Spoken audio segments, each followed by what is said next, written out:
गुरुवारपासून श्रावण महिन्याला सुरुवात होते आणि म्हणून श्रावणाआधीचा आज शेवटचा रविवार असल्यानं आज राज्यभरात चिकन मटणासाठी मोठी गर्दी दिसते।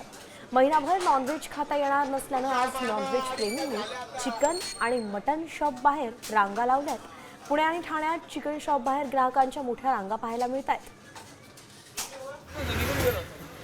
दोन दृश्य आपण पाहतोय, पुण्यातली आणि ठाण्यातली दृश्य आहे। चिकन आणि मटण याच्यासाठी आता खवय्यांची गर्दी आपण पाहतोय, दुकानांच्या बाहेर आहे। श्रावण महिना सुरू होतोय आणि म्हणून त्या आधीचा शेवटचा रविवार म्हणून पूर्ण महिनाभर खाता येणार नसल्यानं अनेक जण श्रावण पाळतात, त्यावेळी ते मटण किंवा चिकन खात नाही, म्हणून अशा सगळ्या खवय्यांनी आता याच रविवारी बेत केलाय।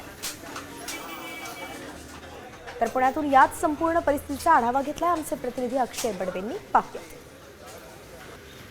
आखाडाचा शेवटचा रविवार चिकन आणि मटनवर ताव असणार आहे, त्यामुळे पुण्यातल्या अनेक चिकन मटन आणि अर्थात माशाच्या दुकानांवर आज सकाळपासूनच मोठी रांग पाहायला मिळते।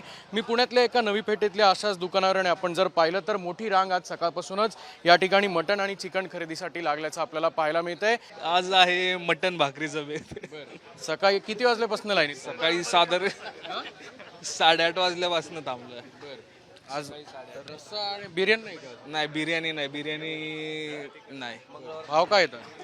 भाव आता 700-800च्या पुढे असेल, काय बघितले नाही आता, लाईनीतच आहे अजून सकाळपासून। आत गेले की कळेल। मटन भाकरी व्हेज बिर्याणी नाही, व्हेज खाणारे वेगळे, आम्ही मटन खाणारे। कॅमेरामन किरण काजे, अक्षय बडवे, साम टीव्ही न्यूज, पुणे। आता isakal.com आहे देशातील नंबर 1 ची मराठी न्यूज वेबसाईट। प्रत्येक अपडेटसाठी isakal.com ला नक्की भेट द्या।